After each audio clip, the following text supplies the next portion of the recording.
কিভাবে গাঁজা সংগ্রহ করতে ইন্ডিয়ার থেকে, এরপরে আঞ্চলিক ডিলারি করে কিভাবে এটা সাপ্লাই দিতে হয়, এ বুদ্ধি আমরা এ জায়গা দেব না। আবাল সরকার বাউল আবাল না, বাউল আবাল না, বাউল আবাল সরকার আল্লাহকে নিয়ে যে ধরনের কটূক্তি করেছে, আমরা তা করব না, বরঞ্চ ওর মতো আনাড়ি বাস্টার্ড বেহায়া বেশরমকে উপযুক্ত জবাব দিয়ে দেবো এখান থেকে। তো সব মিলে আমরা এখানে মানব জাতির কল্যাণের সুপরামর্শ দেব ইনশাআল্লাহ। কিভাবে মানুষ দুনিয়ায় সুখে থাকতে পারে, পরকালে কিভাবে নাজাত পেতে পারে, এ পরামর্শ এখানে হবে। আর এর নামই হলো শরিয়াত। আর শরিয়াতের প্রত্যেক বিধিবিধান নিয়ে আলোচনা হওয়াটা যে মজলিসে হয়, ওই মজলিসের নাম নবী আলাইহিস সালাম জান্নাতের বাগান রেখেছেন। অবশ্যই জান্নাতে কাফের, মুশরিক, হিন্দু, বৌদ্ধ, খ্রিস্টান, ইহুদ, নাসারা, মুরতাদ, বেঈমান, হরিপদ, নলে, ঋষি, গৌর গোবিন্দ, ব্যানার্জি, চ্যাটার্জি, ভট্টাচার্য আছেন একদল, এরা কেউ জান্নাতে যাবে? কি বিশ্বাস যাবে? যাবে না।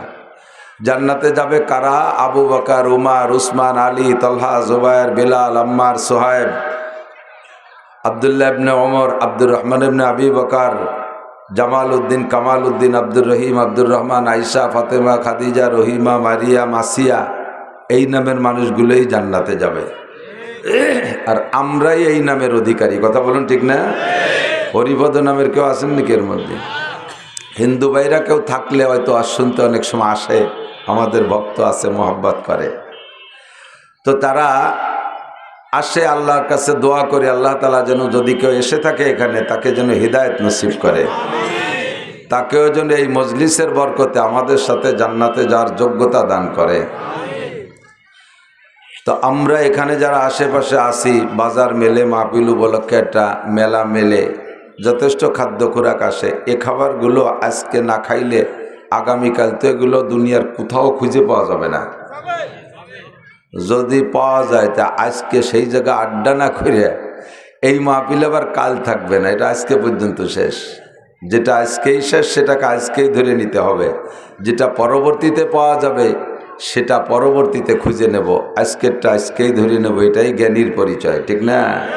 আল কাইয়িসু মান দানা নাফসাহু ওয়া আমিলা লিমা বাদাল মাউত। হুজুর বলেন, চালাক, জ্ঞানী, হুঁশিয়ার, বুদ্ধিমান, চালাক, জ্ঞানী, হুঁশিয়ার, বুদ্ধিমান ওই ব্যক্তি মান দানা নাফসাহু, যে নিজেকে নিজে যে কোনো কৌশলে দিনদার বানানোর চেষ্টা করে, ওয়া আমিলা লিমা বাদাল মাউত, আর মরার পরে যে নেকামল লাগবে, এই নেকামল কোথায় গেলে কিভাবে কৌশলে সংগ্রহ করা যায় সেই কৌশলটা অবলম্বন করে, এই লোকটা অরিজিনাল চালাক। আর এর এগেনস্টে বোকা, ধামড়া, আবাল, আসুসা, আপাদুয়া, যা কিছু আছে বলার মতো, আহমক, বেয়াকুব, আনাড়ি, কমবক্ত, পোড়া কপালে, হতভাগ্য, দুর্ভাগা ওই ব্যক্তি মান আতবা নাফসাহু হাওয়াহা, তার মনে যা চায় তাই করে, মনে যা চায় তাই করে। আর মন এমনইভাবে আল্লাহ সৃষ্টি করছে মানুষের মনকে, মনে কোনোদিন ভালো তা চায় না।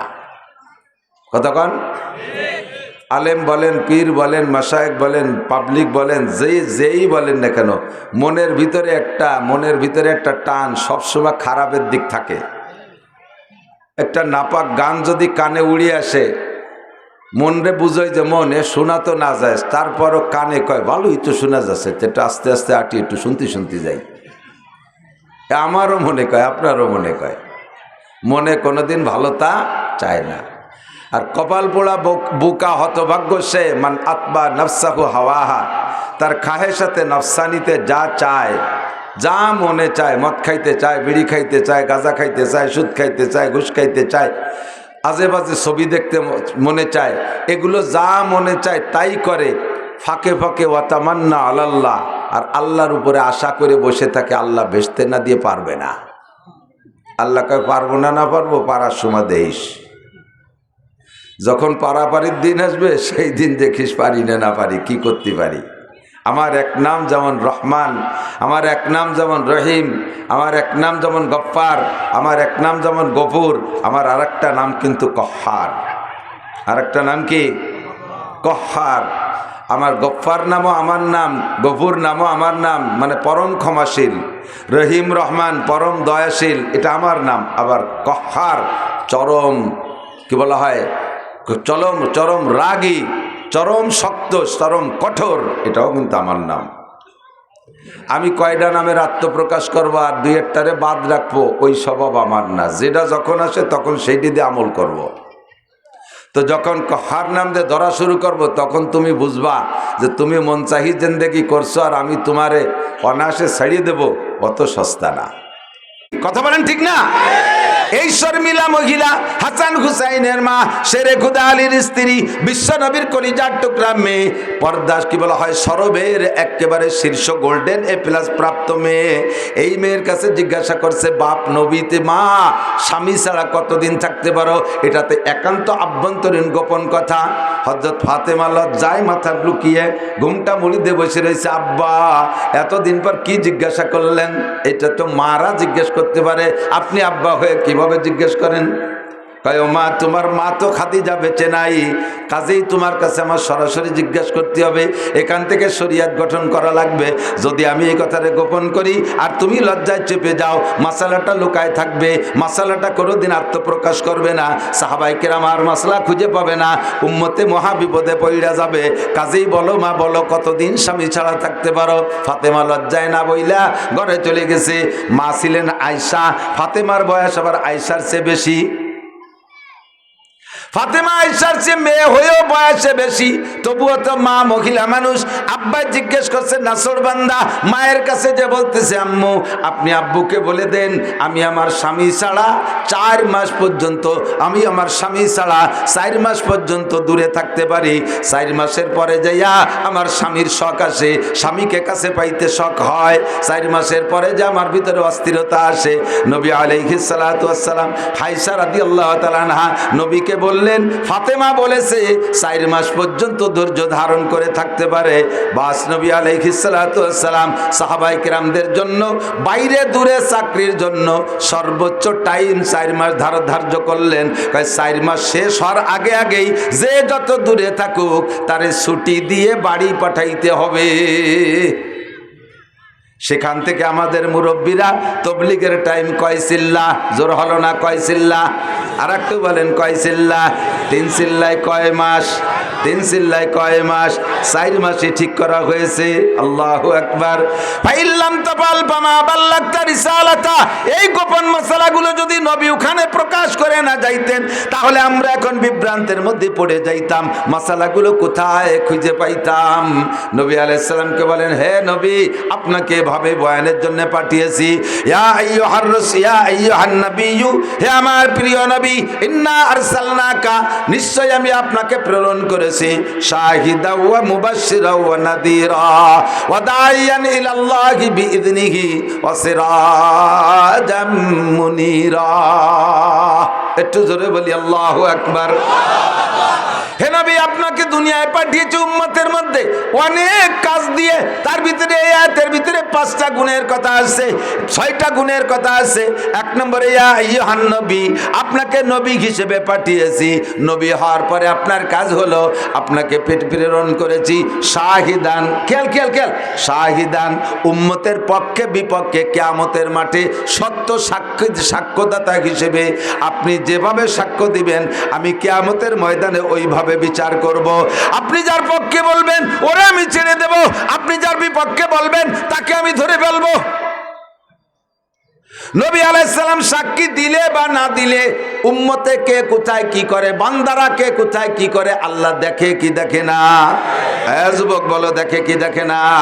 তুমি পাট বাগানে যেয়ে গাঁজা কিনা বেচা করো, এদিক পাট হয় না? এমনি সময় পাট কাটা হয়ে যাওয়ার পরে মাঠঘাট খোলা হয়ে যায়, এই সময় গাঁজা কেনা বেচা করা ভারী কঠিন। যত পাট বড় হয় গাঁজা আবার ব্যাপারীরা তত খুশি হয়। খুব নিরাপদ জায়গা, কারণ পুলিশও জায়গাতে দায় ধরতে পারবে না, জড়ায় গড়ায় পড়ে যাবে। তুমি যে জায়গা যাইয়া যা করো না কেন, মাইলফিজু মিন কাউলিন ইল্লা লাদাইহি রাকিবুন আতীদ, মুখ থেকে যে কথা বের করবা সে কথা ফেরেশতারা, গোয়েন্দা ফেরেশতারা কাঁধে বসে লেখে এবং সব অডিও ভিডিও করে রাখে। সাথে সাথে আমার আল্লাহ দেখে কি দেখে না? আল্লাহ বান্দাকে যেভাবে দেখেন এই দেখা হিসাবে বিচার করবে না, বিচারের জন্য সাক্ষী ব্যবহার করবেন। আর সত্য সাক্ষী হবে আমাদের জন্য আমাদের নবী। বলেন না সুবহানাল্লাহ। আল্লাহু আকবার। নবী পাক বললেন, আল্লাহ আমি সাক্ষী দেব কাদের পক্ষে? বিপক্ষে। আমার সামনে যারা আছে এদের সম্পর্কে বললে সত্য হবে, যারা চলে গেছে পিছনে, আর যারা সামনে আমি মারা যাওয়ার পরে আসবে তাদেরকে তো দেখি নাই আর দেখব না, তাদের ভালো মন্দ আমি কিভাবে বলবো? আল্লাহ পাক রব্বুল আলামিন বলেন, বন্ধু আপনার জন্য আমি একটা কম্পিউটার দিয়েছি। শাহরু রমাদান আল্লাযী উনজিলা ফীহিল কুরআন হুদাল লিন-নাসি ওয়া বাইয়িনাতিম মিনাল হুদা ওয়াল ফুরকান।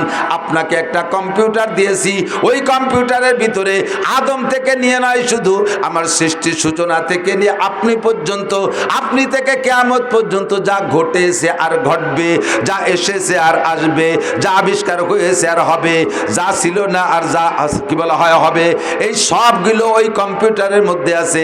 আপনি শুধু সফটওয়্যার চেঞ্জ করবেন, আপনি পৃষ্ঠা উল্টোবেন আর এক একটা করে দেখবেন। আর ওই কম্পিউটার দেখে দেখে আপনি যেভাবে যা বলবেন ওই কথা কেউ অস্বীকার করতে পারবে না, কারণ কম্পিউটারের নামে আমি লিখে দিয়েছি জালিকাল কিতাবুল লা রাইবা ফীহি। আল্লাহু আকবার। এই কিতাবের মধ্যে কোনো সন্দেহ নাই, এই কম্পিউটারের মধ্যে কোনো সন্দেহ নাই। ব্যক্তি জীবনের সংবিধান, পারিবারিক জীবনের সংবিধান, অর্থনৈতিক জীবনের সংবিধান, সামাজিক জীবনের সংবিধান, রাজনৈতিক জীবনের সংবিধান, আন্তর্জাতিক জীবনের সংবিধান, সম্পূর্ণ সংবিধান ওই কম্পিউটারের ভিতরে আছে। কম্পিউটার নাম হলো আল কুরআন। একটু জোরে বলেন, কি কিতাব? কম্পিউটারের নাম কি? যে 6টা বিধানের কথা বলেছি কোরআনে আছে না নাই? হুজুর বলেন, মান জাআলাল কুরআনা আমামাহু, যে ব্যক্তি কোরআনকে সামনে নিয়ে চলবে, কোরআনের ভিতরে তার সবকিছু দেখতে পারবে। কোরআন একটা আয়না, কোরআন একটা গ্লাস, কোরআন একটা কম্পিউটারের সফটওয়্যার, ওর ভিতরে তুমি দেখতে পারবা, ওর ভিতরে সব দেখতে পারবা। তোমার ব্যক্তি জীবনের প্রয়োজন সব ওর মধ্যে আছে, পারিবারিক জীবনের সব কিছু ওর মধ্যে আছে, তোমার অর্থনীতি ওর মধ্যে আছে, তোমার সমাজনীতি ওর মধ্যে আছে, তোমার রাজনীতি কোরআনের মধ্যে আছে না নাই? কথা বলেন, আছে না নাই? তোমার আন্তর্জাতিক নিয়ম কোরআনের মধ্যে আছে। কাজেই কোরআনকে সামনে নিয়ে যে ব্যক্তি চলবা, ওর চলাটা, ওর জীবন বিধান, ওর জীবন যাপন হবে আল্লাহ চাহি, রব চাহি জীবন যাপন। আর যার জীবন যাপন হবে রব চাহি, নবী পাক বলেন কাদাহু ইলাল জান্নাহ, হাসরের মাঠে কোরআন খানকে আপনার সামনে ছেড়ে দেওয়া হবে। আর কোরআন আপনার হাত ধরে দেয়, আপনার হাত ধরে বেচতে নিতে না, কোরআনে হাত ধরে বলবে তাল মাই, আমার সাথে আসেন, কাদাহু ইলাল জান্নাহ, কোরআনে হাত ধরে টানতে টানতে জান্নাতের মধ্যে পৌঁছাইয়া দিবে। বলেন সুবহানাল্লাহ। ওয়া মান জাআলাল কুরআনা খালফা যারিহি, আর যে ব্যক্তি কোরআনকে পিছে রাখবে, কোরআনের সংবিধান ভালো লাগবে না, কোরআনের আইন পছন্দ হবে না, কোরআনের আইনকে জুলুম মনে করবে, আছে না নাই? কথা বলেন। যে যেমন তার স্বভাবও, কোরআনের আইন সবার ভালো লাগার কথা না, সব জিনিস সবার ভালো লাগেও না। কথা কয় না? আতর, আতর ভালো না মন্দ? আতর আপনাদের ভালো লাগে সবার? Thank you, welcome. আতর ভালো লাগে না এরকম কোনো মানুষ আছে? আছে। মেথররা আতর পছন্দ করে না। সুইপার, সুইপার ওই যে শাড়ি পায়খানা পরিষ্কার করে না, ওরা ওকে পকেটে জীবনও আতরের শিশি পাবেন না। কোদাল একখান গাড়ে, বালতি একটা হাতে, আর সাথে একটা কেরোসিনের টব, আতর নাই। মেথররা আতর সহ্য করতে পারে না। আর সুসো, সুসো চেনেন? শিখে শিখে ওই যে ইঁদুরির মতো রাত্রি টিপ মারে, দিনই দেখা যায় না। কতক্ষণ গায়ে তার তিব্বত আতরের গিরান। একটা শিখে চলে গেলি পারা 3 মাইল দূরিতে টের পাওয়া যায় যে ভদ্রলোক এই জায়গায় গেছে, জেন্টেল এই পথে হাঁটছে, ঠিক না? এই শিখে আতর পছন্দ করে না। বিশ্বাস না হয়, আপনার ঘরে যদি চিকের দ্রব্য থাকে, উপদ্রব্য থাকে, কোনো চাই কোনো মেশিন দিয়ে বাইরে সাফ করতে পারতেছে না, 20 টাকা দামের একটা আতর কিনে ঘর ভরে ছড়াই দেবেন, যে কয়দিন আতরের ঘ্রাণ থাকবে ওই কয়দিন সুসো ঢুকবে না। ওরা এই আতর পছন্দ করে না। আর মেথরে আতর পছন্দ করে না। এক মেথর বাড়িতে বেরোইছে বালতি বুলতি নিয়ে, বাজারের ভিতর দিয়ে হঠাৎ করিয়া যেই গলিতে আতরের ব্যবসা ওই গলির মধ্যে দিয়ে ডুয়ে পড়ছে। আর সকালবেলা আতর আলারা দরজা খোলার সাথে সাথে একটা আলগা গিরান বেরোয় না, তেলের দোকানের সামনে তেলের গিরান, ওষুধের দোকানের সামনে ওষুধের দোকান গিরান, জালির দোকানের সামনে মাছের গিরান, ঠিক আছে না, পোলট্রির দোকানের সামনে পোলট্রির দুর্গন্ধ, এর তো সব জায়গায় আছে। তা আতরের দোকানে যখন খুলছে এর মধ্যে ওই ভদ্রলোক গেছে বালতি বুলতি আতে এরিয়া, আলগা গিরান নাকে আইসে মাথায় চক্কর দিয়ে পড়ে গেছে। আর আতর ব্যবসায়ীরা তো স্বাভাবিক একটু হুজুর কিলাসের বয়তে হুজুর কাঁপতি কাঁপতি ডাক্তার কবিরাজ নিয়েছে, আল্লাহ যে বিপদ আপদ এমনি আমাকে নামে বোমা মারার দোষ। সেজন্য কলেজে এই হুজুর বোমা মারছে ভিতরেতে। তিনি ডাক্তার কবিরাজ নিয়ে চিকিৎসা করে সুস্থ করার চেষ্টা করতেছে, কোনোভাবে হুশ হয় না। লোকজন তো চলে আসছে ধরো। এরপরে ওর বাইরে ওর পকেটেতে মোবাইল বেরোয়, বাইরে ফোন দিছে, আপনার ভাই এরকম অজ্ঞান হয়ে পড়ে গেছে বাজারের ভিতরে, তাড়াতাড়ি আসেন। তো ভাই জিজ্ঞেস করছে পড়ছে কোথায় তাই কও, ও তো যে কোনো জায়গা পড়ার লোক না। দেশের যত পচা পায়খানা আমরা ওরে দিয়ে সাফ করি, যত দুর্গন্ধ হোক, 4-5 দিনে পচা লাশ তাও ওরে দিয়ে উঠোই, পুলিশে আইসে ডোমেও হাত দেয় না, ওই উঠোই সেগুলো। ও তো যে কোনো জায়গা পড়ার লোক না, হার তো হেভি। পড়ছে কোথায়? কয় খালেক মোল্লার আতরের দোকানের সামনে। ওর ভাই কয় হ্যাঁ আমিও তাই জানি, ও যে কোনো জায়গা পড়ার লোক না। এখনো কি ওখানে? বলে হ্যাঁ এখনো ওখানে। ওই জায়গার আইকে ডাক্তার বাইকে খাইলে হুশ হবে না, ওখান থেকে সরাও। আপাতত ওই পায়খানার দ্বারে নাও, না একটা পোলট্রির দোকানের সামনে নাও, ও যা পছন্দ করে ওখানে নিলে হুশ আসবে। আর যদি পারো একটু পচা পায়খানা নাকে মাখায় দাও, তাহলে আর ডাক্তার লাগবে না। সত্যি হয়ে যাচ্ছে, সরাই পোলট্রির দোকানের সামনে নিয়ে একটু মুরগির পায়খানা মাখাই দিছে, সেই বর্ষে নিয়ামত কোন জায়গা পালিয়ে রে তোরা?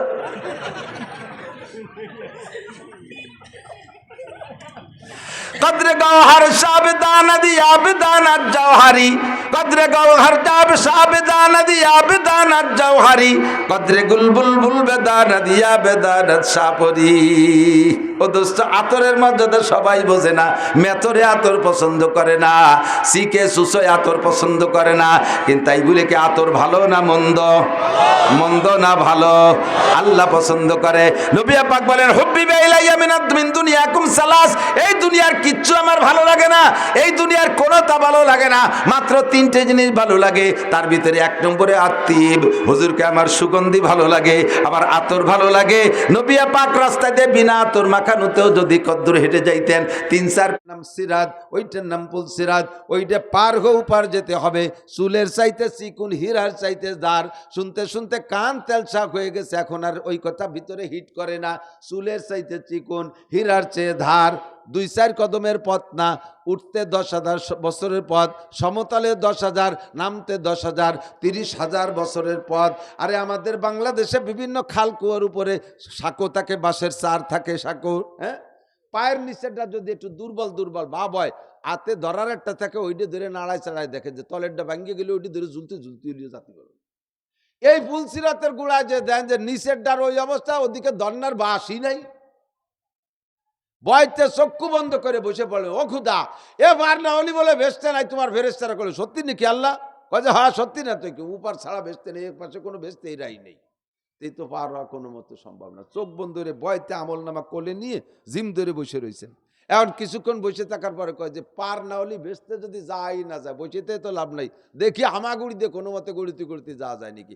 চোখ খোলার সাথে সাথে দেখবেন আপনি পুলসিরাতের ওই পাশে কোন ফাঁকে চলে গেছেন, নিজেও তো জানেন না। এই পুলসিরাত বিনা বিদ্যুৎ গতিতে এমরু আলা সিরাতে কালবার, পুলসিরাতকে বিদ্যুৎ গতিতে পার হয়ে উপার যাওয়ার জন্য 100 হজ আছে, ওটাই সাহায্য করবে না। কোটি কোটি টাকার জাকাত দেওয়া আছে, ওতেও জাকা কাজে আসবে না। 1000 খতমে কোরআন আছে, ওটাও এখানে কাজে লাগবে না, ওর কাজ আলাদা। এই পুলসিরাতকে বিদ্যুৎ গতিতে পার হওয়ার জন্য আপনাকে একমাত্র ইবাদতের নাম নামাজ। যদি মনে করেন যে না আমরা যাবো না, ঢাকা কোনোদিন যাবো না, এই পাশেই থাকবো, ঢাকা জাতি গেলি পদ্মা পার হতেই হবে, তাহলে সেটা না গেলেন। আর ও পাশে তো, এ পাশে থাকলে তো লাভ নেই, এ তো কিচ্ছু নাই, এ পাশে আছে ধুলাই। বেস্টে যাইতে হলে ওই পদ্মা পার হতেই হবে। পার হওয়ার উপায় একমাত্র নামাজ, একমাত্র ইবাদত কি? বুঝে আসছে তো? ফমান শাআ ফালইউমিন ওমান শাআ ফালইয়াকফুর ফামান শাআ ফালইউসাল্লি ওমান শাআ ফাল্লাম ইউসাল্লি। যার মনে চায় পড়েন, যার মনে চায় না পড়েন না। ওমা আলাইনা ইল্লাল বালাগ, আমার দায়িত্ব ছিল বলে দিয়ে চলে গেলাম বলিয়া। এবার 4 হয়ে গেছে না নামাজের পুরস্কার। 5 নম্বর পুরস্কার হলো ওয়ায়াদখুলুল জান্নাতা বিগাইরি হিসাব। নামাজি মানুষই একমাত্র বিনা হিসাবে জান্নাতে চলে যাবে। এই বিনা হিসাবে জান্নাতে যার আমল আয়েশা নবী পাকের কাছ থেকে শিখে নিলেন, শুনে নিলেন, সেটা হলো নামাজ। মান হাফাজা আলাস সালাওয়াত আকরামাহুল্লাহু বিখামসি খিসাল। 5 ওয়াক্ত নামাজ পড়লে 5টা পুরস্কার। ৫ম পুরস্কার ইয়াদখুলুল জান্নাতা বিগাইরি হিসাব। দুস্থ যুবক, আল্লাহ পাক বলেছেন মিনহা খলাকনাকুম ওয়া ফিহা নুঈদুকুম ওয়া মিনহা নুখরিজুকুম তারাতান উখরা।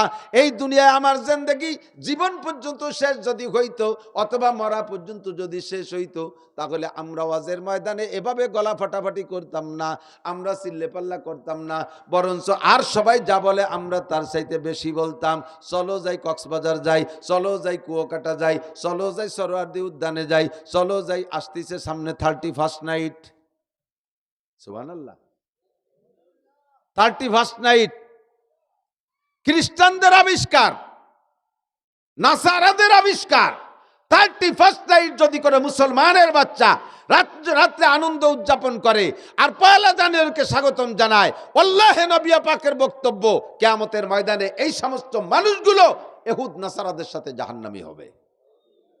মুসলমান 31st নাইটকে স্বাগতম জানাইতে পারে না, এই রাত্রে জাস্টে জুলুস করতে পারে না, এই রাত্রে রোডে রোড রাইটিং 2026 লিখতে পারে না। 31st নাইটে আনন্দ করলে সারা বছর আনন্দে কাটবে, একটা দলিল কোরআন হাদিসের কোথাও নাই। এটা খ্রিস্টানদের আবিষ্কার। লম্বা ইতিহাস বলার সময় নাই, এতটুক জানেন খ্রিস্টানদের আবিষ্কার। পহেলা বৈশাখে পান্তা ইলিশ, কোরআন শরীফে আছে পান্তাবাদ, ইলিশ মাছের নাম আছে কোরআন শরীফে। মঙ্গল শোভাযাত্রা পহেলা বৈশাখ, কোনো কিতাবে লেখে বলে মনে হয়? আপনারা তো জানেন না, আমরা তো পড়ি কোরআন কিতাব, কোনো জায়গা পালাম না। অথচ মুসলমান পহেলা বৈশাখ পান্তা ইলিশ, মঙ্গল শোভাযাত্রা। দিনে শুরু করছো, বছরে শুরু করলে পান্তা বাদ দিয়ে এটা ভালো কিছু খেয়ে রওনা দাও। ছোটবেলায় বাড়িতে বেরোনোর সময় মা কইতো যে খালি মুই যাস না, দিন যাবে না খাতি না খাতি। কথাম যে মা তাহলে 4টে ফান্তা ভাত থাকলে দেন, ভান্তা খেয়ে যাস না, দিন যাবে না ফান্তা খাতি খাতি। দিনের শুরুতে ভান্তা খেয়ে বেরোলি, যে বাড়ি যায় সেই বাড়ি ভান্তাবাদ, যে বাড়ি যায় সেই বাড়ি ভান্তাবাদ। তাহলে বছরে শুরু করছো ভান্তা দিয়ে, সারা বছর হাসিনে খালেদা ডাক্তার ইউনূস তোমাকে গরম ভাত খাবে কোন জায়গায় দিয়ে? তোমরা নিজেরই চক্ষু লক্ষ্য নিয়ে দিনে শুরুই করছো ভান্তাবাদ দিয়ে। বছরে শুরু করতে হবে ভালো ভালো খাই, আছে হাদিস আছে। মুসলমানের বছর জানুয়ারি ফেব্রুয়ারি না, মুসলমানের বছর বৈশাখ জ্যৈষ্ঠী না, মুসলমানের বছর মুহররম সফর। কথা কন, মুসলমানের বছর কি? মুহররম সফর। হুজুর বলেন মান ওয়াসা আলা ইয়ালিহি ফিন নাফকাতি ইয়াউমা আশুরা ওয়াসাল্লাহু আলাইহি সাইরা সানাতিহি ওয়াসাল্লাহু আলাইহি সাইরা সানাতিহি। খুতবাতুল হাকামের মধ্যে দেখেন পরিষ্কার সহিহ হাদিস। হুজুর বলেন যে ব্যক্তি আরবি নববর্ষের প্রথম মাস মুহররম মাস, তবে 1 তারিখ না 10 তারিখ, এই 10 তারিখে ইম্পর্টেন্ট তারিখ। 10 তারিখের জন্য আল্লাহ পাক রব্বুল আলামিন 117টা ঘটনা তৈরি করে রাখছেন। কিছু পিছনে ঘটে গেছে, কিছু সামনে বাকি আছে। মুহররমের 10 তারিখ বড় দামি তারিখ আল্লাহর কাছে। এই মুহররমের 10 তারিখের দিনের বেলায় রোজা রাইখা আগের রাত্রে অথবা পরের রাত্রে ফ্যামিলির সদস্যদেরকে নিয়ে যদি উত্তম খানা খাও, সাধ্য অনুযায়ী ভালো খানার ব্যবস্থা করে খাও, ওয়াসাল্লাহু আলাইহি সাইরা সানাতিহি, আগামী 1 বছর আল্লাহ পাক রুজির বরকত বাড়াইয়া দেয়। মুহররম কবে আসে তার খবর নাই, 31st নাইটের জন্য নুসরা রেডি হয়ে গেছে। হাং ভং মোটরসাইকেল নিয়ে কার পিছনে কারে বসাবে, জানেন না? মোটরসাইকেলের পিছনে পাওয়ার ব্যাংক, জানেন পাওয়ার ব্যাংক? আদা লেংটি সেমলিয়ারটারে পিছনে বসালি ড্রাইভারের পাওয়ার বাড়ে, এই জন্য পিছনের নাম পাওয়ার ব্যাংক।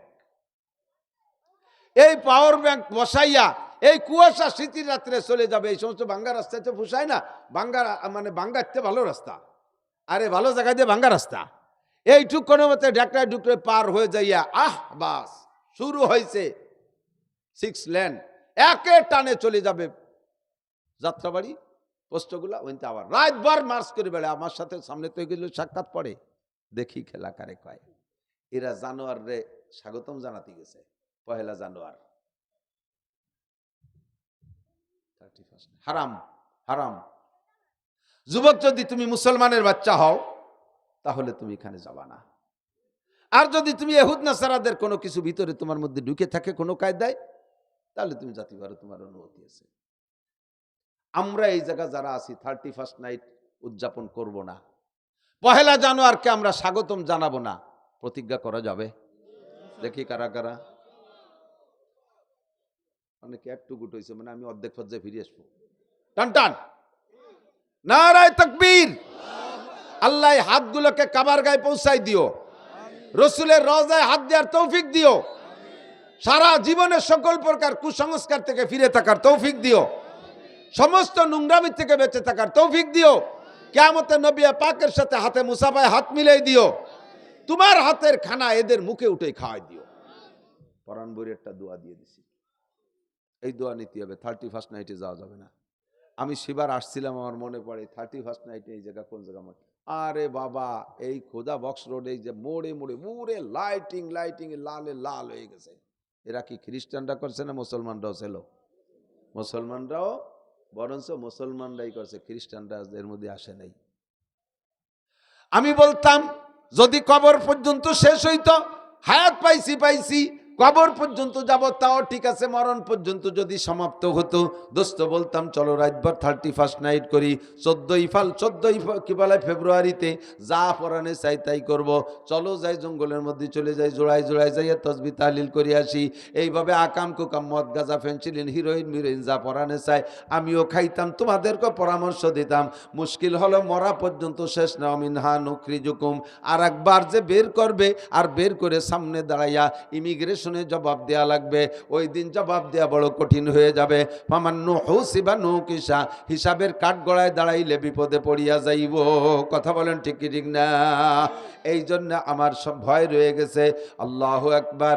জি আল্লাহ, তোমার আমার বিশ্বাস করি তুমি আমাদের কোনো উদ্দেশ্য নিয়ে সৃষ্টি করেছো, সেটা হলো কি? ইবাদত। কেন তোমার ইবাদত করব না, যেহেতু তুমি সৃষ্টি করেছো আর অসংখ্য নিয়ামত দিয়ে পালো। এবার জানতে চাইলাম আল্লাহ ইবাদতের প্রতিদান কি? এদিক ইবাদতের প্রতিদানটা একটা কিছু তো হতে হবে। ইবাদতের প্রতিদান কি? ভালো পছন্দসই ইবাদতের প্রতিদান পাইলে ইবাদত করব।